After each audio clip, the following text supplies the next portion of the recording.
Neutral का मतलब यह है कि कोई मदद को नहीं आ रहा, अब आपको बचाने कोई नहीं आएगा। Your game is over now. Maryam Nawaz का इमरान खान को दो टोक पैगाम। लफ्ज न्यूट्रल की तशरीह करते हुए बोली, जब से न्यूट्रलिटी की हवा चली किसी शख्स की हवा निकल गई है। आप चाहते हैं कोई आपकी गिनती पूरी करके दे, आपको अकेला मैदान में रखे, मीडिया को मैनेज करे। कोई ये करने पर तैयार नहीं तो आप जानवर कह रहे हैं। मछली की तरह तड़पने की जरूरत नहीं। न्यूट्रल होना आइन की पासदारी है, ये तो अच्छी बात है। कोई आइन की पासदारी कर रहा है तो वेलकम करना चाहिए। आपने नैब, FIA, एंटी करप्शन किसी को न्यूट्रल रहने नहीं दिया। न्यूट्रल के लफ्ज से आपकी सारी जमात का शिराजा बिखर गया। ये हाल तो कभी टांगा पार्टी का नहीं देखा।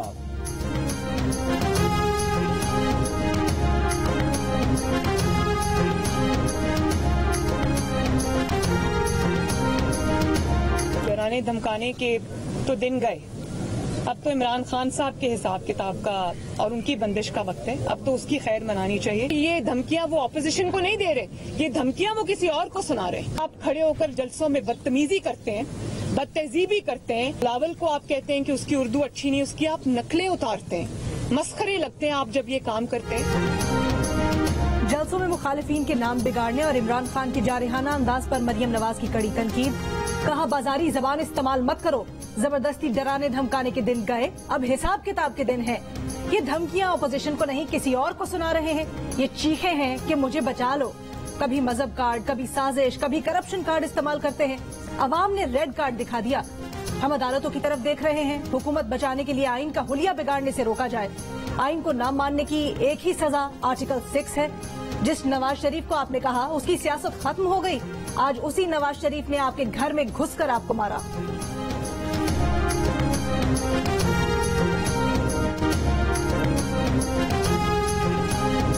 की सुप्रीम कोर्ट को यकीन दहानी। कहा, पार्टी पॉलिसी के खिलाफ वोट डालने वालों को रोका नहीं जा सकता।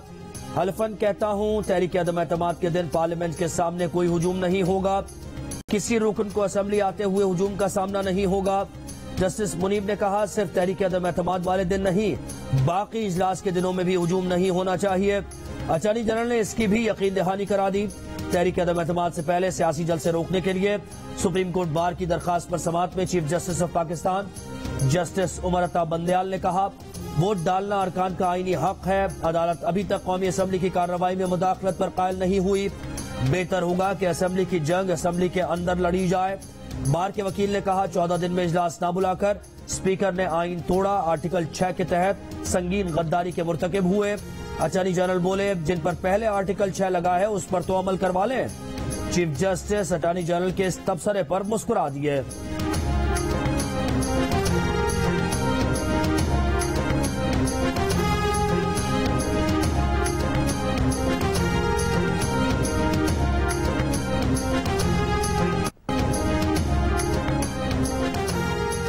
सुप्रीम कोर्ट के नोटिस पर शहबाज शरीफ, बिलावल भुट्टो और मौलाना फजलुर रहमान की सुप्रीम कोर्ट आमद।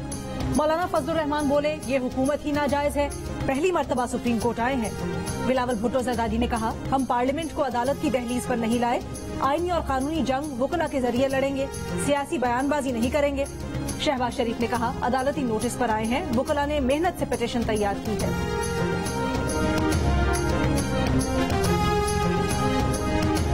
अटॉर्नी जनरल ने कहा, सिंध हाउस पर हमले का किसी सूरत दिफा नहीं कर सकता। पार्टी पॉलिसी के खिलाफ वोट डालने पर आर्टिकल 63A की कार्रवाई होगी।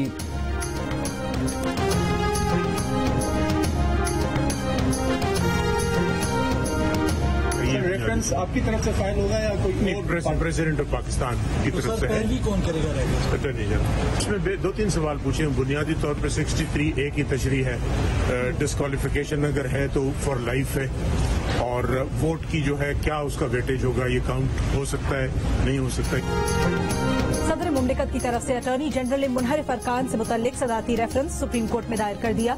अटॉर्नी जनरल का कहना है कि आर्टिकल 63A की तशरीह से मुतल्लिक रेफरेंस पे सवाल किया गया है कि क्या मुनहरिफ अराकीन ताहयात नाअहल होंगे, मुनहरिफ अराकीन के वोट की क्या वक़्त होगी, मुनहरिफ अराकीन का वोट गिनती में शामिल होगा या नहीं। जियो न्यूज ने सदारती रेफरेंस की कॉपी हासिल कर ली। सदारती रेफरेंस में कहा गया है कि आर्टिकल 63A में दर्ज नहीं कि डिफेक्ट करने वाला रुकन कितने अरसे के लिए नाअहल होगा, नाअहली का फैसला होने तक मुनहरिफ वोट गिनती में शुमार न किया जाए। सिंध हाउस पर हमला करने वाले मुजाहिरीन को MNAs के साथ होने की वजह से चेक पोस्ट पर रोका नहीं गया। सिंध हाउस पर हमले से मुताल्लिक कायजी इस्लामाबाद ने सुप्रीम कोर्ट में रिपोर्ट जमा करा दी। रिपोर्ट के मुताबिक मुल्जिमान ने बयान दिया है कि एहतजाज के लिए प्रेस क्लब के सामने जमा हुए MNAs अताउल्लाह और फहीम खान के प्रेस क्लब आने पर सिंध हाउस जाने का फैसला किया गया। MNA समेत 5 गाड़ियों पर मुश्तमिल काफिला सिंध हाउस की तरफ रवाना हुआ।